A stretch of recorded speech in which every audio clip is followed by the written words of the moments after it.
단 3번의 밤이었지만 세상은 완전히 무너졌습니다.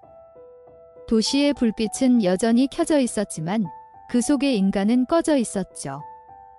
그날의 도로 위에서 누군가는 살기 위해 달렸고 누군가는 멈추지 못했습니다. 아침 여러분, 다크한 나이트메어 출발합니다. 작은 댓글, 구독과 좋아요 해주셔서 감사합니다. 도현은 손끝이 떨렸어요. 어둠 속 공기는 낯선 냄새로 젖어 있었죠. 오래된 시골길, 풀잎에서 맺힌 물방울이 타이어 밑으로 스며드는 소리만 들렸어요. 지붕이 낮은 단독주택 하나가 불빛 없이 서 있었죠. 창문은 닫혀 있었지만 안쪽에서 무언가의 움직임이 보였어요. 그의 숨이 거칠어졌죠. 그곳이 그가 고른 첫 무대였어요. 생활비도, 약값도, 빚도 없었지만 돈은 필요했죠. 아니, 그는 이미 돈이 아니라 다른 걸 찾아 헤매고 있었어요. 죄책감보다 공허가 먼저였죠. 그래서 그날 밤, 그는 잠금장치를 부수는 소리조차 조용히 들리지 않았어요. 방 안은 숨이 막혔어요. 서연이 놀란 눈으로 도현을 봤죠. 둘 사이의 공기는 깨진 유리처럼 갈라졌어요. 서연이 비명을 내지르자 도현의 손은 반사적으로 들렸죠. 야구 방망이의 차가운 감촉이 손바닥을 파고들었어요. 한순간이었지만 길었죠. 공기의 울림은 시간이 느려진 듯 흘러갔어요. 방 안의 시계 초침이 더 이상 움직이지 않았어요. 그 순간 도현은 알았어요. 되돌릴 수 없는 길에 들어섰다는 거요. 그의 머릿속엔 서연의 숨소리와 함께 자신이 들고 있던 방망이의 울림만이 남았어요. 그는 그 자리에 오래 서 있었어요. 밖에 풀벌레 소리가 멀어졌죠. 서연의 방에는 여전히 여름 냄새가 남아 있었어요. 피가 아니었어요. 아직 따뜻한 공기와 불안이 섞인 냄새였죠. 도현은 문을 닫고 나왔어요. 발소리를 죽였지만 마음속의 울림은 지워지지 않았어요. 그는 자신이 살인을 저질렀다고 믿지 않았어요. 단지 멈춘다는 행위를 했을 뿐이라고 스스로를 속였죠. 그게 첫 번째 밤이었죠. 끝없는 다크가 시작된 건 바로 그때였어요. 도현의 발끝엔 여전히 흙먼지가 남아 있었어요. 새벽이었죠. 첫 살인의 여운이 식기도 전에 그는 도망치지 않았어요. 오히려 더 천천히 걸었어요. 바람은 서늘했지만 그의 몸은 식지 않았죠. 손바닥엔 아직 금속의 감각이 남아 있었어요. 야구 방망이를 놓을 수가 없었죠. 마치 그게 자신을 지탱하는 뼈처럼 느껴졌어요. 그는 차 안에 앉아 담배를 물었어요. 불빛이 손끝을 스치며 번졌죠. 그 불빛 속에서 서연의 얼굴이 스쳤어요. 그러나 공포보다 더 강한 건 이상하게도 평온이었죠. 도현은 자신이 무너졌다는 사실을 느끼지 못했어요. 오히려 삶이 조용히 정리되는 느낌이었죠. 다음 날 저녁, 평택의 거리엔 노을이 번졌어요. 지민은 운동복 차림으로 여성회관 주차장에 차를 세웠죠. 그 시간 도현은 같은 주차장 구석에서 카이런을 세워두고 있었어요. 눈빛이 멍하니 떠 있었죠. 유서 한 장을 대시보드에 넣어둔 채로 담배를 2개째 피우고 있었어요. 그러다 주차된 차량이 옆으로 붙으며 지민의 차가 그를 가렸어요. 단순한 일상이었죠. 하지만 그의 눈엔 그게 도발처럼 보였어요. 창문을 두드리며 지민이 말했죠. 조금만 비켜주세요. 그 말이 그의 귓속에서 천천히 깨졌어요. 도현은 천천히 방망이를 쥐었죠. 아무 이유 없이, 하지만 분명하게. 순간의 소음은 공기를 찢었어요. 지민의 비명은 그 짧은 거리 안에서 끊겼죠. 어둠은 빠르게 닫혔어요. 도현은 무표정했어요. 피가 튀었지만 그는 그걸 닦지 않았어요. 마치 땀이 묻은 것처럼 아무렇지 않게 느꼈죠. 주차장 CCTV가 돌아가는 걸 알면서도 그는 시선을 돌리지 않았어요. 차 문을 열고 트렁크를 비웠죠. 지민의 팔이 축 늘어졌어요. 그는 조용히 트렁크를 닫았어요. 도로의 소음이 멀어지고 세상이 잠시 멎은 듯 했어요. 그는 다시 운전석으로 올라탔죠. 유서가 흔들렸어요. 그때 도현은 중얼거렸죠. 이건 벌이 아니라 정리야? 뉴소나타의 시동음이 낮게 울렸어요. 도현은 브레이크를 밟으며 주차장을 벗어났어요. 평택의 도로엔 가로등이 끊어져 있었죠. 어둠이 물결처럼 깔렸어요. 그는 손등에 묻은 피를 핸들에 문질렀어요. 손바닥에 끈적한 온기가 스며들었죠. 지민이 살아있을지도 모른다는 생각이 스쳤지만 그건 오래가지 않았어요. 도현은 뒤를 보지 않았죠. 농수로 방향으로 차를 돌렸어요. 차창 밖에서 풀벌레가 울었어요. 차가 멈춘 순간 트렁크에서 약한 숨소리가 들렸어요. 그는 천천히 걸었어요. 아무 말도 하지 않았죠. 풀잎이 발목을 스쳤고 바람이 마지막 울음을 삼켰어요. 농수로 옆을 받은 눅눅했어요. 도현은 트렁크를 열었죠. 지민의 얼굴이 희미한 달빛 아래 떨리고 있었어요.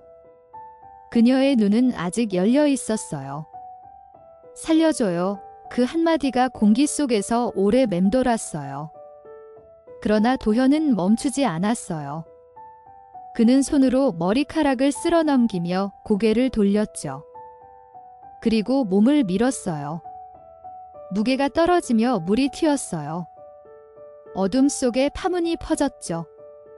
그 순간만큼은 세상이 조용했어요. 그는 잠시 서서 물결이 가라앉는 걸 지켜봤죠. 아무 감정도 없었어요. 오히려 평화로웠어요. 그렇게 또 한 명의 시간이 사라졌죠. 도현은 농수로 옆을 떠날 때 고개를 돌리지 않았어요. 뒤에서 들려오던 물소리가 점점 멀어졌죠. 손끝의 감각이 사라지고 어깨가 무거워졌어요. 차 안에 들어와 시동을 걸자 라디오가 켜졌어요. 음악이 흘렀죠. 그 노래는 그가 젊었을 때 자주 듣던 곡이었어요. 그는 무심히 따라 불렀어요. 음정은 맞지 않았고 목소리는 갈라졌죠. 그의 눈에는 아무것도 남지 않았어요. 오직 피로감만 남았죠. 그는 그 노래가 끝날 때까지 브레이크를 밟은 채로 앉아 있었어요. 그러다 창문을 닫았죠. 세상과 단절된 공기 속으로 자신을 밀어넣었어요. 밤 10시. 안성휴게소의 불빛은 멀리서도 보였어요. 민수는 휴대폰을 들고 어머니에게 전화를 걸었죠. 금방 도착해요. 그 말이 그의 마지막 통화가 될 줄은 아무도 몰랐죠. 도현은 그 휴게소 뒤편에서 차를 세우고 있었어요. 피 묻은 손을 세차포로 닦으며 주변을 바라봤어요. 그의 얼굴엔 미세한 웃음이 번졌어요. 차 안엔 아직 지민의 냄새가 남아 있었죠. 그는 담배를 꺼내다 문득 하늘을 올려봤어요. 구름이 무겁게 내려앉은 밤이었죠. 그때 민수의 차가 진입했어요. 헤드라이트가 도현의 얼굴을 스쳤죠. 그는 고개를 들고 방망이를 쥐었어요. 두 차량이 마주 섰어요. 민수는 창문을 내렸어요. 죄송한데 비켜주실 수 있나요? 그의 목소리는 평범했어요. 도현은 대답하지 않았어요. 대신 차를 조금 앞으로 밀었죠. 바퀴가 자갈을 밟는 소리가 울렸어요. 민수가 다시 말을 꺼내려는 순간 도현은 문을 열고 내렸어요. 그의 눈빛은 이미 고정되어 있었어요. 야구 방망이가 허공을 그었죠. 첫 타격은 유리창을 깼어요. 두 번째는 공기를 갈랐죠. 민수는 놀라 뒤로 물러났어요. 그러나 이미 늦었어요. 어둠이 그를 삼켰죠. 휴게소의 불빛은 여전히 깜빡이고 있었어요. 도현은 피로 번진 셔츠를 갈아입었어요. 그의 손목엔 피가 굳어 있었죠. 그는 민수를 끌어내렸어요. 한참을 바라보다가 시선을 돌렸죠. 아무도 오지 않았어요. 멀리서 트럭의 엔진음만 들렸어요. 도현은 트렁크를 열고 민수의 몸을 밀어 넣었어요. 키를 꽂은 채로 차를 버리고 다른 차의 문을 열었죠. 움직임은 익숙했어요. 이미 패턴이 만들어졌죠. 그는 그 차를 몰고 떠났어요. 달리는 차 안에서 라디오를 껐어요. 오직 엔진음만이 남았죠. 그는 고속도로에 올랐어요. 도로의 빛이 차창을 스쳐 지나갔어요. 그 빛마다 얼굴이 하나씩 겹쳤죠. 서연, 지민, 민수. 이름은 떠올리지 않았지만 그들의 목소리가 공기처럼 스며들었어요. 그는 웃었어요. 웃음은 짧았고 울음처럼 끝났죠. 앞차의 후미등이 멀리 보였어요. 그는 속도를 높였어요. 고의였죠. 브레이크를 밟지 않았어요. 그 순간 또 하나의 차가 그의 시야를 채웠어요. 불빛이 교차했죠. 그리고 충돌음이 어둠을 찢었어요. 충돌음이 끝나자 공기가 멎었어요. 유리 파편이 흩어지고 도현은 운전석에 머리를 기댔어요. 빗속이 울렸죠. 차 밖으로는 엔진이 끓는 소리와 누군가의 신음이 들렸어요. 그는 천천히 고개를 돌렸어요. 앞차의 문이 열렸고 준호가 피투성이 얼굴로 나왔어요. 놀란 눈빛이 도현을 봤죠. 순간 도현은 다시 손을 뻗었어요. 방망이는 이미 그의 손안에 있었어요. 그는 차 문을 열고 내렸죠. 공기가 짙었어요. 준호의 비명은 한순간 터졌어요. 그러나 이번엔 무언가 달랐어요. 태훈이 옆에서 몸을 던졌죠. 두 번째 타격은 막혔어요. 균열이 생긴 건 도현의 계획이었어요. 태훈은 친구를 잡아 끌며 외쳤어요. 뛰어. 그 한마디가 생명을 갈랐어요. 두 사람은 가드레일을 넘어 반대편 차선으로 달렸어요. 도현은 방망이를 들고 그 뒤를 쫓았죠. 그러나 그들의 발소리는 멀어졌어요. 그는 그 자리에서 멈췄어요. 입술이 굳었어요. 심장이 빠르게 뛰었죠. 그리고 차 안으로 돌아가 앉았어요. 핸들 위에 손을 얹고 숨을 고르며 중얼거렸어요. 다 끝났다. 그러나 끝은 아니었죠.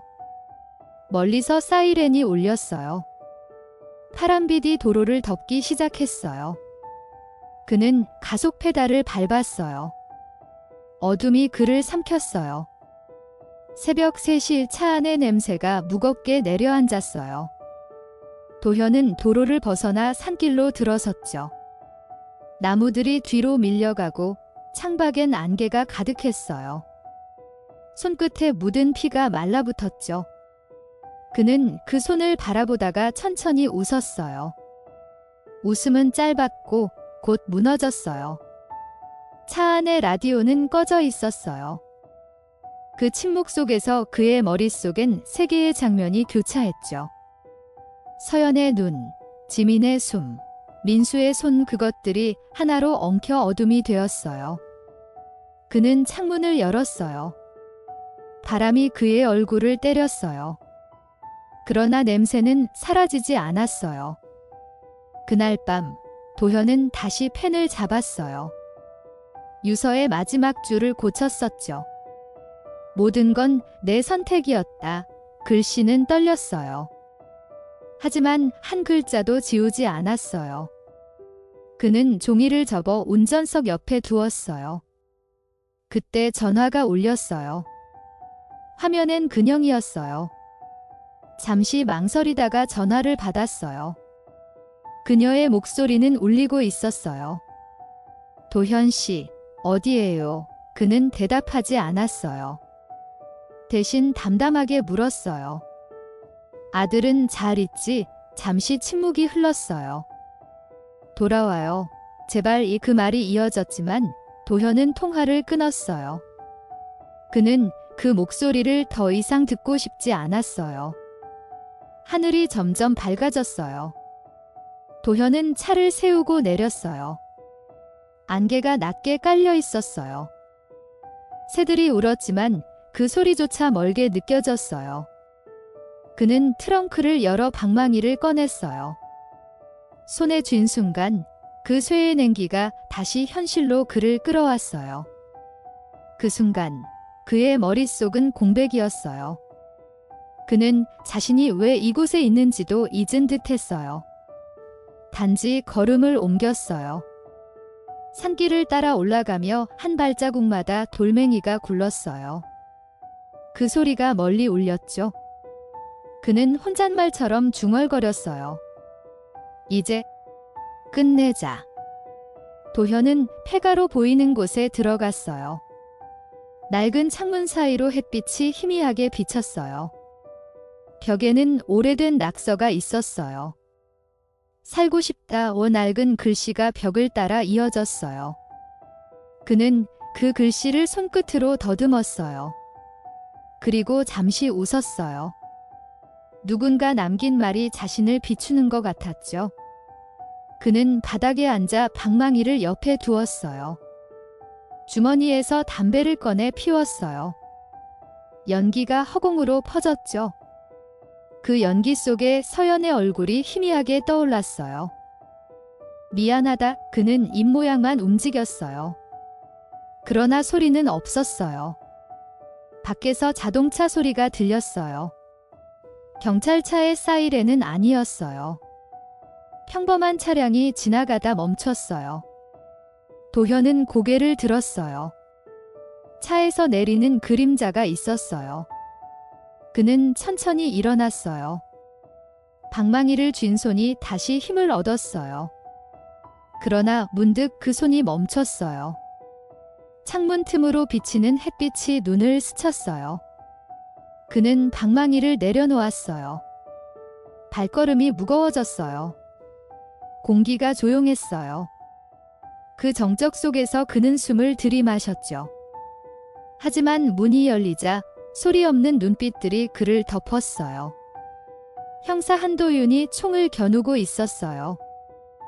움직이지 마. 한도윤의 목소리는 낮았지만 단호했어요.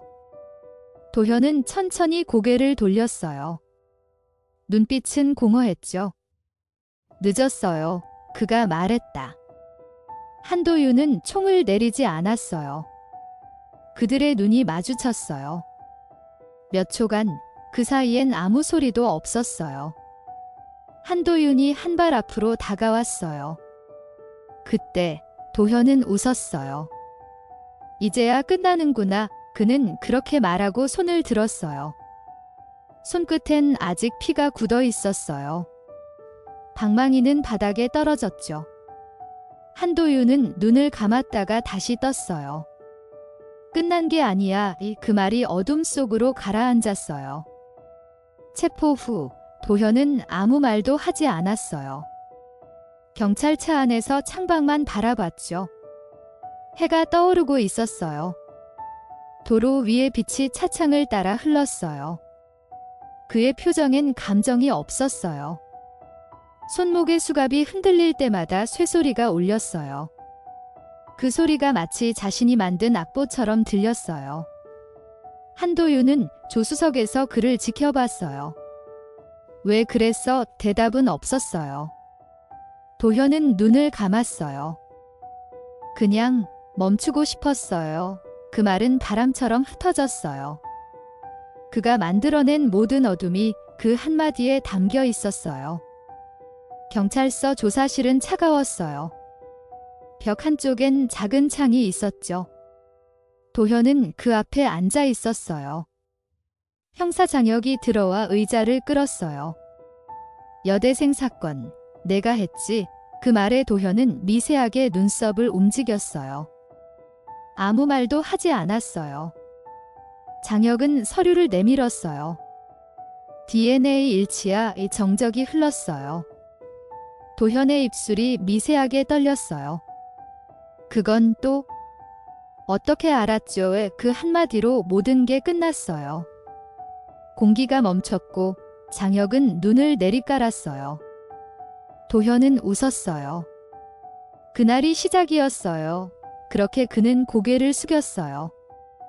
방 안의 불빛이 천천히 깜빡였어요. 도현은 차가운 의자에 등을 붙였어요. 형사 이재훈이 들어와 커피를 놓았죠. 마셔요. 어차피 밤은 길어요. 그 말에도 도현은 움직이지 않았어요. 컵에서 피어난 김이 얼굴을 스쳤죠. 이재훈은 서류를 넘기며 말했다. 첫 피해자, 서연. 이름만 들어도 알겠죠. 도현의 시선이 흔들렸어요. 그러나 입은 닫혀 있었죠. 그때 왜 그랬어요?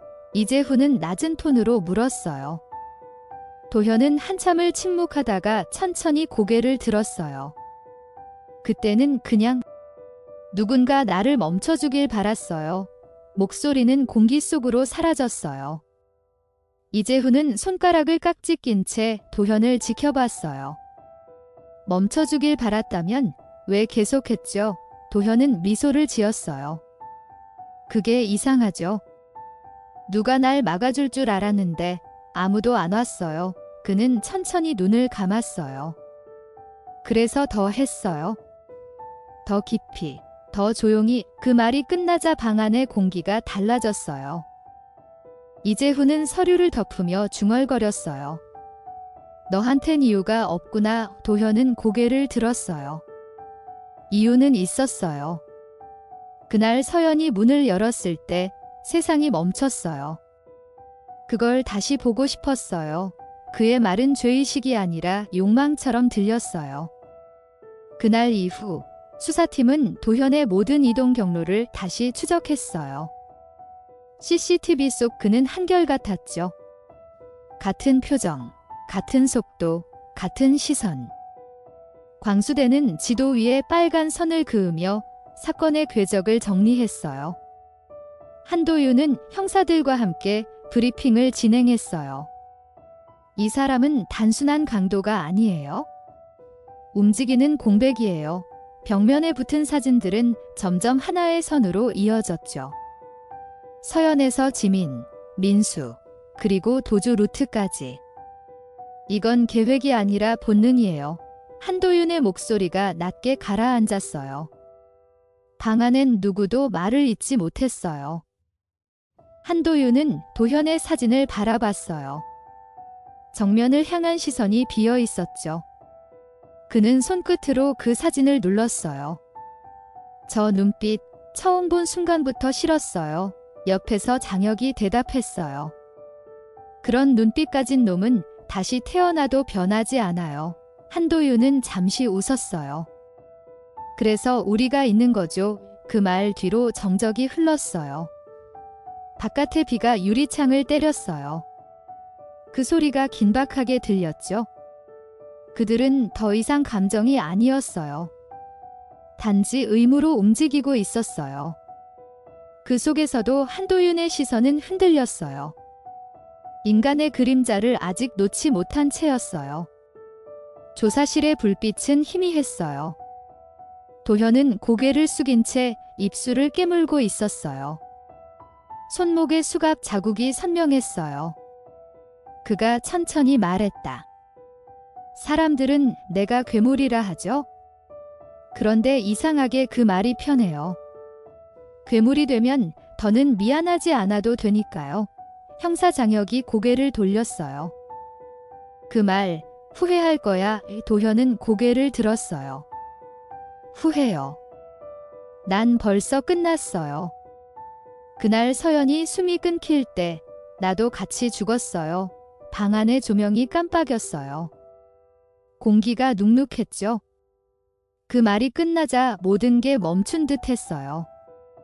밤이 깊어가도 경찰서는 깨어 있었어요. 복도 끝에서 한도윤이 서류를 정리하며 담배를 꺼냈어요. 불빛이 그의 눈가를 스쳤죠. 장혁이 다가왔어요. 형, 그 표정 좀 펴요. 한도윤은 대답하지 않았어요. 대신 창밖을 바라봤어요. 빗방울이 떨어지며 거리의 불빛을 찍고 있었어요. 사람이 사람을 버리면 어디까지 갈 수 있을까? 장혁은 말없이 담배를 빼앗아 끄고 돌아섰어요. 그걸 알면 우리도 위험해져요. 그 대답에 한도윤은 짧게 웃었어요. 그러나 그 웃음은 곧 사라졌어요. 어둠은 여전히 그들의 어깨 위에 앉아 있었어요. 신문사 기자들이 경찰서 앞에 몰려 있었어요. 카메라 플래시가 번쩍였죠. 도현은 포승줄에 묶여 걸어 나왔어요. 눈부신 조명 아래에서도 눈빛은 흔들리지 않았어요. 기자들이 소리쳤어요. 후회하지 않습니까?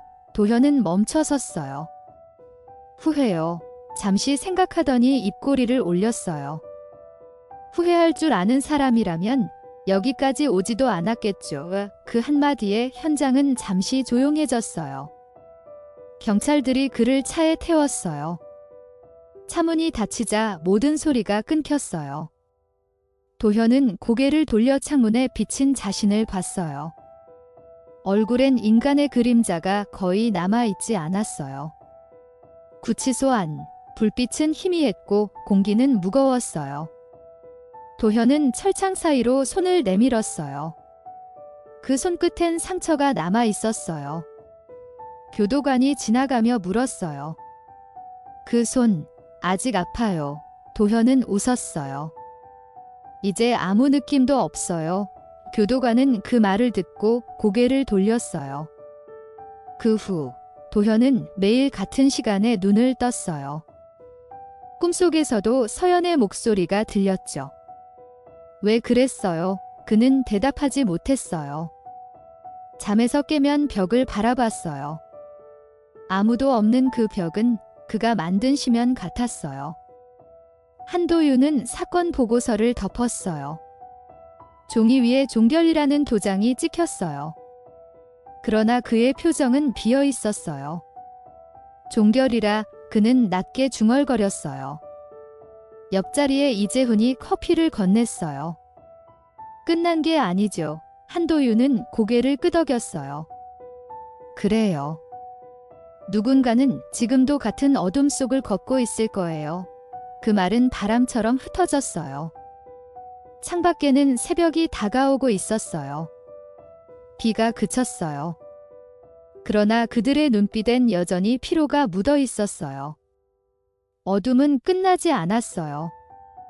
단지 형태만 달라졌을 뿐이었죠. 구치소의 새벽은 조용했어요. 도현은 천장을 바라보다가 눈을 감았어요. 귓속에서 자신의 숨소리만 들렸어요. 꿈과 현실의 경계가 흐려졌죠. 서연의 얼굴이 나타났어요. 이번엔 미소를 짓고 있었어요. 도현은 손을 뻗었지만 닿지 않았어요. 벽이 그 사이를 막고 있었어요. 그는 그 벽을 손끝으로 더듬었어요. 차가웠어요. 이제 괜찮아요. 그 목소리가 들렸어요. 도현은 눈을 감은 채 미세하게 웃었어요. 그 웃음은 공기 속에 녹았어요. 그리고 완전히 사라졌어요.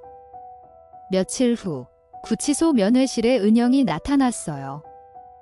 얼굴은 창백했고 눈 밑엔 깊은 그림자가 드리워져 있었어요. 도현은 투명한 유리 너머로 그녀를 바라봤어요. 그녀는 말을 잇지 못했어요. 도현이 먼저 입을 열었죠. 아들은 잘 있죠. 은영은 고개를 끄덕였어요. 눈물이 턱까지 고였어요. 당신이 왜 그랬는지 이제는 알고 싶지도 않아요. 그 말이 유리벽에 부딪혀 되돌아왔어요. 도현은 미소를 지었어요. 나도 몰랐어요. 그냥 그때부터 멈출 수가 없었어요. 그의 말은 차갑고 공허했어요. 그 사이에 공기가 멈췄어요. 면회실을 나오는 은영의 걸음은 흔들렸어요. 복도 끝에 서 있던 교도관이 문을 열었죠. 그녀는 잠시 멈춰서 창문 너머의 하늘을 봤어요. 그 하늘은 너무 맑았어요. 하지만 그녀의 시야엔 여전히 피비린내가 떠올랐어요. 그녀는 속삭였어요. 당신은 죽은 게 아니에요. 그냥 멈춘 거예요. 그 말은 바람처럼 흩어졌어요. 그날 이후 그녀는 다시 면회를 오지 않았어요. 도현의 이름은 더 이상 가족의 입에서 나오지 않았어요. 그건 삭제된 이름처럼 사라졌어요. 그러나 그 그림자는 여전히 남아 있었어요. 언론은 사건을 잊지 않았어요. 텔레비전 뉴스는 반복해서 도현의 얼굴을 내보냈어요. 연쇄살인, 무차별 폭주, 비극의 사흘이라는 자막이 화면을 채웠어요. 사회학자는 말했어요. 그는 시스템의 실패입니다. 심리학자는 말했어요. 그는 죄책감이 없는 인간이에요. 하지만 어느 누구도 그가 왜 웃었는지 말하지 못했어요. 기자들은 그 웃음을 확대했고 시청자들은 그 미소 속에서 자신들의 공포를 봤어요. 그 웃음은 텔레비전 속에서만 존재했지만 사람들은 그걸 밤마다 기억했어요. 형사 한도윤은 마지막 보고서를 정리했어요. 파일을 닫으며 중얼거렸어요. 이제 진짜 끝났을까? 하지만 마음 한켠이 무겁게 눌렸어요. 그는 창밖을 바라봤어요. 새벽빛이 희미하게 번지고 있었어요. 그 빛은 하얗지만 차가웠어요. 그는 담배를 꺼내 불을 붙였어요. 연기가 올라가며 그의 얼굴을 감쌌어요. 그 순간 그는 서연의 얼굴을 떠올렸어요. 그 미소와 눈빛. 아직도 잊히지 않았어요. 그는 낮게 중얼거렸어요. 우린 또 다른 도현을 막을 수 있을까? 그 물음은 대답 없이 사라졌어요.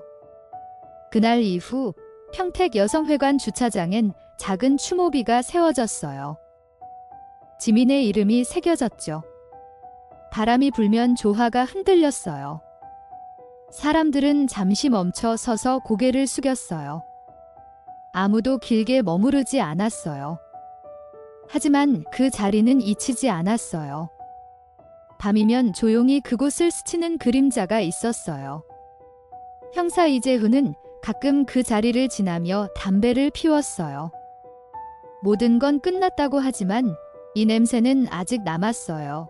그가 남긴 마른 바람에 섞여 사라졌어요. 추모비 뒤로 가로등 불빛이 희미하게 깜빡였어요. 진천의 그 단독주택은 아직도 서 있었어요. 새 주인이 들어오지 않았죠? 벽엔 아직 얼룩이 남아 있었어요. 창문은 깨져 있었고 바닥은 먼지로 덮여 있었어요. 마을 사람들은 그 집 앞을 지나지 않았어요. 밤마다 소리가 들린다더라. 창문에 누가 서 있대? 그런 말이 돌았어요. 그러나 아무도 확인하려 하지 않았어요. 그 집은 공포의 장소가 아니라 경고의 장소가 되었어요. 사람들은 그 앞을 지나며 조용히 고개를 숙였어요. 서연의 방은 여전히 여름의 냄새를 간직하고 있었어요. 교도소 안의 도현은 점점 말수가 줄었어요. 식사 시간에도 아무 말이 없었어요. 동기 수감자들은 그를 피했어요. 눈빛이 이상했죠. 한 번은 교도관이 그에게 물었어요. 요즘 잠은 잘 자요. 그는 고개를 끄덕였어요. 잘 자요. 꿈이 없어서요. 그 대답은 이상하게 들렸어요. 밤마다 그는 벽을 바라봤어요. 그 벽은 서연의 방처럼 보였어요. 그는 그 벽에 손을 얹고 속삭였어요. 내가 만든 어둠이야. 손끝에 닿는 차가운 촉감이 그를 살아있게 했어요. 그날 새벽, 도현은 침대에서 일어났어요. 천장이 흔들리는 것 같았죠. 귓가에 소리가 들렸어요. 아주 작고 낯익은 목소리였어요. 이제 됐어요. 그는 몸을 일으켜 주위를 둘러봤어요. 아무도 없었어요. 그러나 그 소리는 계속 들렸어요. 괜찮아요. 그는 천천히 웃었어요. 눈물이 흘렀어요. 그 눈물은 오랜만의 감정이었어요. 그는 침대 끝에 앉아 손을 모았어요. 그 손은 떨리고 있었어요. 그리고 처음으로 낮은 목소리로 중얼거렸어요. 미안해요. 그 말은 벽에 스며들었어요. 아침이 밝았어요. 교도관이 문을 열었을 때 도현은 눈을 감고 있었어요. 얼굴은 고요했고 손은 모아져 있었어요. 그의 입가엔 희미한 미소가 남아 있었어요. 방 안은 정적에 잠겨 있었어요. 교도관은 한참을 서 있었어요. 그 눈빛은 슬픔도 분노도 없었어요. 단지 끝이었어요. 한도윤은 소식을 듣고 창문 앞에 섰어요. 바람이 불었어요. 그는 중얼거렸어요. 결국 그도 멈췄구나. 그러나 그의 마음은 가벼워지지 않았어요. 끝은 왔지만 어둠은 사라지지 않았어요. 그날 저녁 뉴스는 짧게 보도했어요. 진천 연쇄살인범 도현, 구치소서 숨진 채 발견 자막이 흘러갔어요. 앵커는 담담하게 뉴스를 읽었죠. 그러나 그 목소리 뒤엔 묘한 정적이 있었어요. 사람들은 리모컨을 눌러 채널을 돌렸어요. 하지만 그 이름은 잊히지 않았어요. 그의 얼굴은 여전히 누군가의 기억 속에 남았죠. 그날 밤 도시의 불빛은 이상하게 희미했어요. 어둠은 사람들의 마음에 그림자를 드리웠어요. 그리고 라디오에선 아범의 목소리가 흘러나왔어요. 그는 멈췄지만 우리 사회는 아직 그 어둠을 걷지 못했죠. 이번 다크한 나이트메어는 여기까지입니다. 끝까지 청취해 주셔서 감사합니다. 작은 댓글, 구독과 좋아요로 힘을 보태주시면 큰 응원이 될 거예요.